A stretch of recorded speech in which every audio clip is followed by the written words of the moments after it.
বলতে গেলে তো এই ভূমিতে প্রত্যেকটা কোনায় কোনায় ভোলে বাবার বাস। শুধু বড় বড় মন্দিরে যে তিনি বিরাজ করেন সেটা ভাবা ভুল হবে। যেই স্থানে যেইখানে তার নামে জয় জয়কার হচ্ছে সেই প্রাণ শক্তিটা বা সেই ঊর্জাটা পদে পদে ফিল করতে পারছিলাম। এবার সময় এসে গেছে মা গঙ্গার আরতির সেই ঊর্জাটাকে নিজের মধ্যে মিলিন করে নেওয়ার। ভাবছিলাম এমনি এমনি উত্তরাখণ্ডকে দেবভূমি বলা হয় না, এখানে এক একজনের নিঃশ্বাসে এক একজনের বিশ্বাসে স্বয়ং শিব বাস করে। হর হর মহাদেব, জয় ভোলে চন্দ্রচূড়। Good morning. তো আজকে হচ্ছে ডে 3 মথুরাতে। হরিদ্বারে বাপি স্পেশালি এসেছিলো চুল দান করার জন্য, চুলার দাড়ি, বিকজ বাপির চুলার দাড়িটা মানসিকের ছিল। তো এবার আমাদের যেহেতু ট্রেনটা ডিলে হয়ে গেছিলো, কালকে আমরা হরিদ্বার পৌঁছে অত কিছু করতে পারবো না। তো বাপি বলছে আমি মথুরাতেই চুলটা কেটে নিই, দেন হরিদ্বারে জলে গিয়ে আমি চুলটা মানে দান করবো। তো এখন এসে দেখছি বাপি বসেছে চুল দাড়ি কাটার জন্য। চলো দেখাও।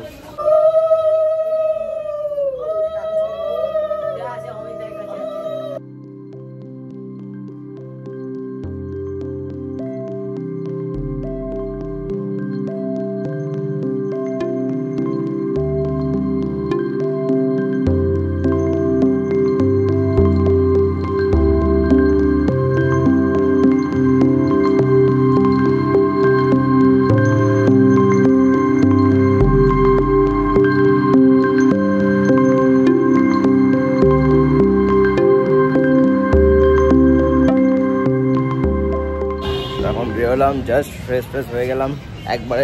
যে ড্রেস পরে ট্রেনে করে যাবো সেই ড্রেসও পরে নিয়েছি। রাধে কৃষ্ণ হয়ে গেল দেখা। এরপর হচ্ছে বাবার বাড়ি। হাড়ির ধামকে ছেড়ে ভোলের ধামের দিকে যাওয়ার পালা। এতক্ষণ হয়তো আমরা মথুরা বৃন্দাবনকে টাটা বাই বাই করে বেরিয়ে পড়তাম, বিকজ আমাদের ট্রেনটা ছিল 5 ঘন্টা ডিলে।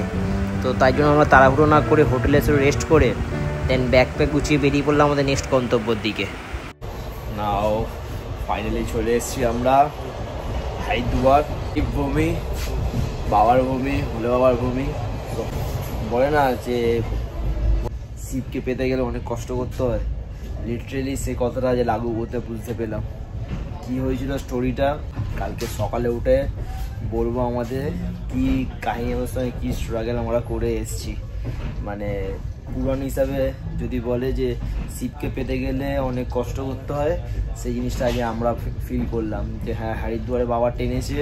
আমি ওটা জন্য মনে করছিলাম যে হরিদ্বারে এসে পা রাখতে পারবো কি না, বাট ফাইনালি হরিদ্বারে পা রাখছি।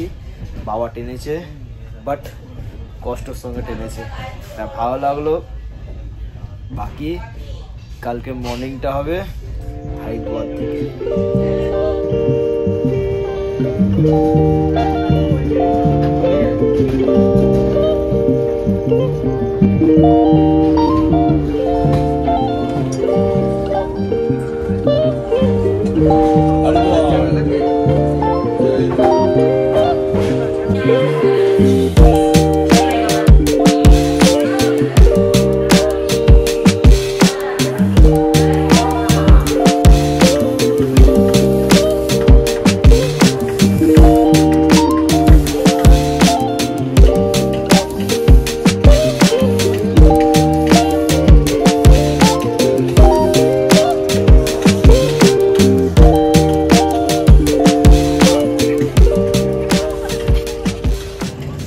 ফাইনালি উত্তরাখণ্ড,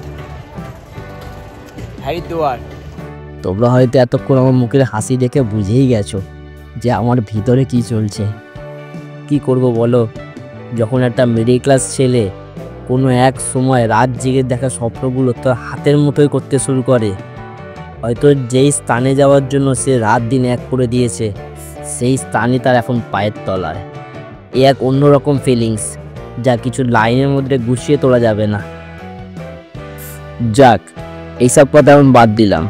এবার মেন কথা হচ্ছে এখন বাজে 12:55 আর এখানে টেম্পারেচার এখন 80 degree.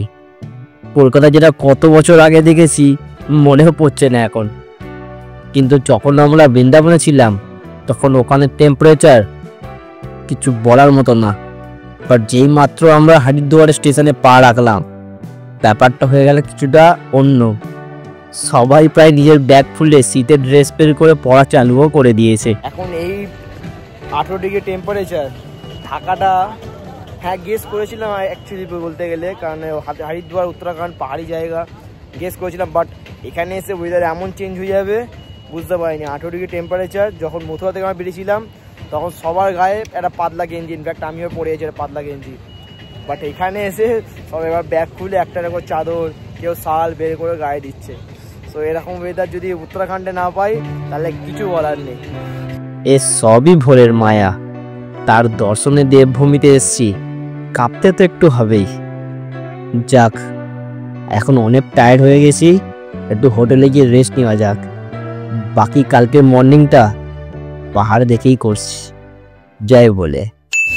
So good morning guys, good morning from Uttarakhand.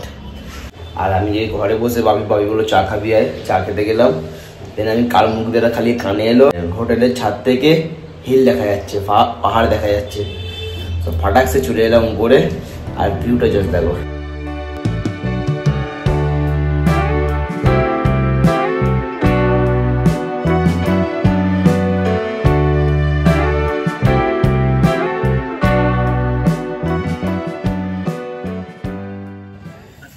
জল ওয়াটার একটা অন্য জিনিস, বাট হিলস একটু অন্যরকম ফ্যাসিনেট করে আমাকে। তো এখন বেরাবো এবার, জাস্ট এখন চেঞ্জ করে রেডি ফ্রেশ হবো। দেন আমাদের কাছে বেশি টাইমও নেই, না করে বাইকগুলো 11:30টার মধ্যে বেরোবে। চলো এবার তোমাদের সঙ্গে আমাদের স্ট্রাগলটা শেয়ার করে নিই। ফার্স্ট অফ অল আমাদের ট্রেনটার নাম ছিল কলিঙ্গ উৎকল এক্সপ্রেস, যেটা মথুরা থেকে ছাড়ার কথা ছিল 10 AM এ, যেটা গিয়ে আমরা অ্যারাউন্ড পৌঁছাতাম হরিদ্বারে 8:30 কি 8:45 PM এ। বাট আমাদের ট্রেনটা 5 থেকে 6 ঘন্টা লেট করে, ট্রেনটা যখন আমাদের প্ল্যাটফর্মে আসে তখন বাজে 3:45 কি 3:50 PM। এবার সেই হিসাবে আমরা যে দূর আমরা দেখে নিয়েছি অলরেডি আগেতে যে ট্রেনটা আমাদের ডিলে ছিল, তো ওই হিসাবে আমরা হোটেল চেক আউট করেছি। ঠিক আমরা মানে স্টেশনে পৌঁছানোর ঠিক 1 থেকে 1.5 ঘন্টা আগে আমরা হোটেল চেক আউট করেছি। এবার আমাদের আমরা যে অ্যাপের থ্রুতে দেখছিলাম ট্রেনটা কখন আসবে, ওইখানে আমাদের প্ল্যাটফর্মটা মানে ব্লিঙ্ক করছিল বারবার, একবার দেখা যায় 2, একবার 3, একবার 4। তাই না, হতে পারে টাওয়ারের প্রবলেম, কিছুটা প্রবলেম হচ্ছে। দেন আমরা স্টেশনে গিয়ে রেলওয়েজের লোকেদের জিজ্ঞেস করলাম, ওর সাথে কথা বললাম যে এই ট্রেনটা কোন প্ল্যাটফর্মে দেবে। বাট ওদের মধ্যে ওই একটা কনফিউশন ব্যাপারটা ছিল, ওরা ঠিক করে ক্লিয়ার করতে পারছিল না। 2, 3, 4 কোন প্ল্যাটফর্মে দেবে ট্রেনটা আমরা জানতাম না। এবার আমাদের গ্রুপে ছিল 30 থেকে 32 জন মেম্বার, তার মধ্যে 19 থেকে 20 জন খালি লেডিস। তার মধ্যেও টুইস্ট হচ্ছে, তার মধ্যেও 9 থেকে 10 জন খালি এজেড। এবার আমরা সবাই মিলে ডিসাইড করলাম যে যেই প্ল্যাটফর্মে দিক রানিংয়ে মানে লেডিসদেরকে আগে তুলে দেবো, দেন বাপি কাকা এদেরও বয়স হয়েছে এদেরকেও তুলে দেবো। দেন আমরা যতটা ইয়াংস্টার আছি লাইক দাদা, আমরা সবাই যারা আছি, আমরা যা হোক করে ট্রেনের লাগেজটা তুলে, ট্রেন যদি ছেড়েও দেয় আমরা রানিং ট্রেনে উঠে যাব। আর ট্রেনটা আমাদের দাঁড়ানোর কথা ছিল 5 থেকে 6 মিনিটের জন্য প্ল্যাটফর্মে, তার বেশি দাঁড়াবে না। বাট এত ক্রাউড, এত ধাক্কাধাক্কিতে আমি চলে গেছিলাম B4-এ। পিঠে 15 দিনের লাগেজের আমার পিঠে স্যাক ব্যাগ। দেন আমার সামনে আরও ছিল 5 থেকে 6 খানা ট্রলি। আমি গিয়ে ট্রেনে উঠে জায়গা পাই ঠিক টয়লেটের সামনে, দিয়ে সবার সঙ্গে কন্ট্যাক্ট করলাম, সবাই ট্রেনে উঠে গেছে সেফলিভাবে। এবার কথা হচ্ছে ট্রেনে এত ভিড় ছিল, এত লোক ছিল, না বা এগোনো পিছনেও কোনো পসিবিলিটি ছিল না। তো যা হোক করে মেয়েদেরকে বললাম তোমরা ধাক্কাধাক্কি করতে করতে তোমরা এগো। আর মেন আমাদের একটা প্লাস পয়েন্ট ওখানে ছিল, 5 থেকে ওই মথুরার পরে 5 থেকে 6 খানা যে প্ল্যাটফর্ম, ওটা ঠিক 15 থেকে 20 মিনিটের মধ্যে আসবে। তো আমরা কথা হয়েছিল ওই টাইমের মধ্যে 5 মিনিট দাঁড়াক 10 মিনিট দাঁড়াক আমরা লাগেজ নিয়ে নেবে রানিংয়ে গিয়ে সামনের বগিতে উঠবো। এবার ওই করে করে আমার পিছনে বোন আসে, আস্তে দাদা আসে, তো ওদেরকে নিয়ে অত লাগেজ নিয়ে দৌড়ে আগে বগিতে, আবার 15-20 মিনিটের জন্য হোল্ড। আবার যে পরের স্টপেজটা আসে, আবার গিয়ে লাগেজ আগে যাই, নানা করে আমি ছিলাম 8 থেকে 9খানা বগি পরে, আমাদের হচ্ছে S4, আর 8খানা 9খানা বগি ছেড়ে হচ্ছে B4, আমি ওই B4-এ ছিলাম। ভাবতেও হাসি পাচ্ছে। পরে গিয়ে পৌঁছলাম আমাদের বগি S4-এ। এবার এখানেও টুইস্টটা শেষ হয়নি।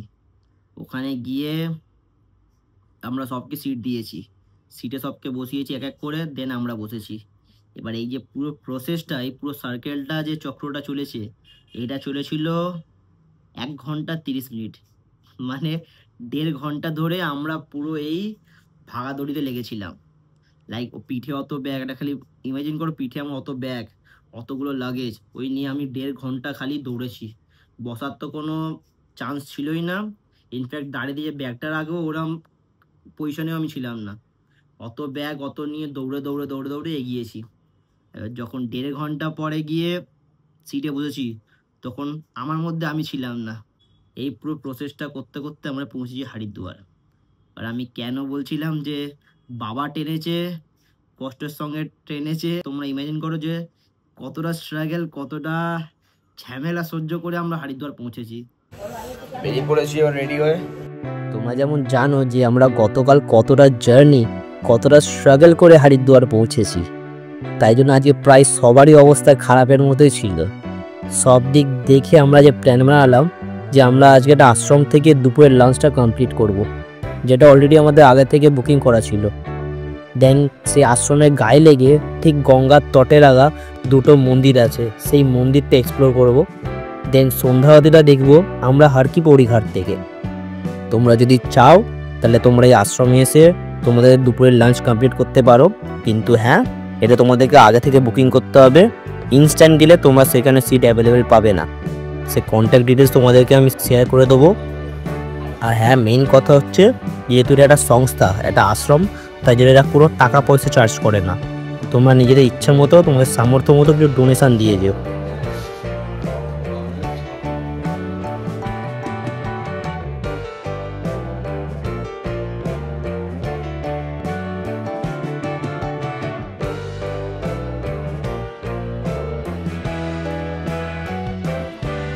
ভেতরের মহলটা ছিল একদম পিন ড্রপ সাইলেন্স।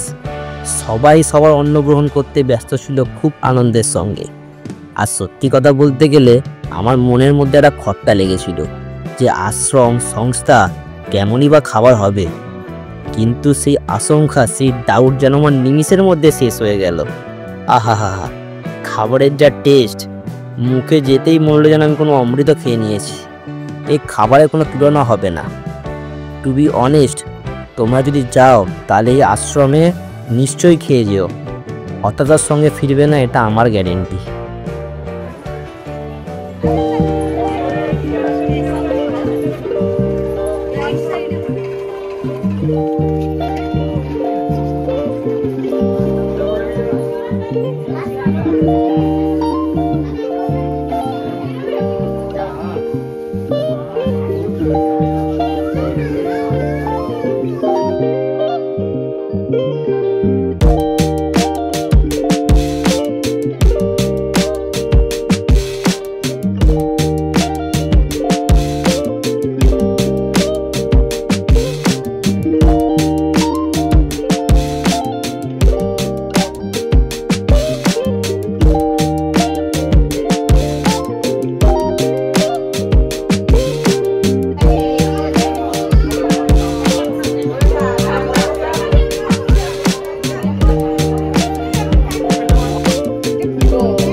বলতে গেলে তো এই ভূমিতে প্রত্যেকটা কোনায় কোনায় ভোলে বাবার বাস।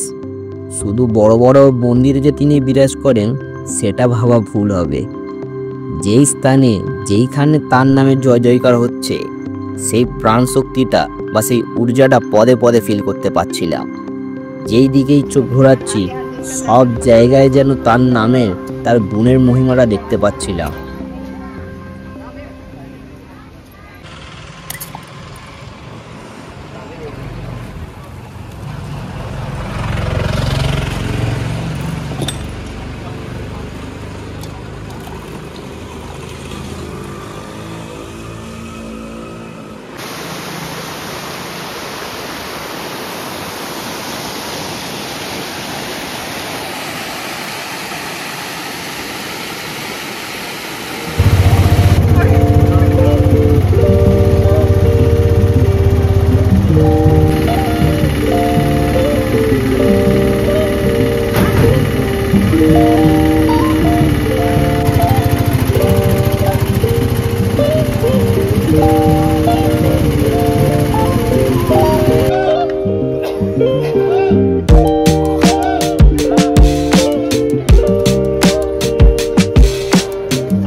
চলে এসেছি ফাইনালি হারকি পৌড়ি চকে।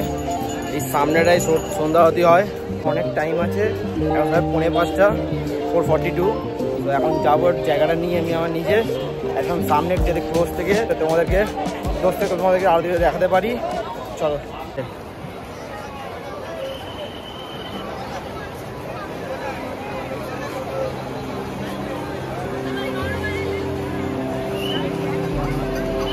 আমি চলে এসেছি একদম হারকি পৌড়ি ঘাটের সামনে, যাতে আমি সেন্টার থেকে ভিডিওটা নিতে পারি। তোমাদেরকে ভালোভাবে দেখাও ভিডিওটা। এখন টাইম হয়ে এসছে, আর 10-12 মিনিট আছে, দেন আরতি শুরু হবে। দাঁড়িয়ে যাও, জাস্ট কিছুক্ষণ ওয়েট করে যাও, দেন নিজেরাই বুঝতে পারবে কিভাবে মাহলটা চেঞ্জ হচ্ছে। কথা দিলাম তোমাদের, মা গঙ্গার এই আরতিটা দেখে নিজেরা ঘরে বসে দুলে উঠবে।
গঙ্গা আরতি দেখা শেষ। এবার সব একটুখানি এসছি, এখানে পিছনে একটা ধাবা টাইপের আছে, সবাই একটুখানি চা স্ন্যাক্স কিছু খাবে, দেন আমরা আজকের দিনটা কমপ্লিট।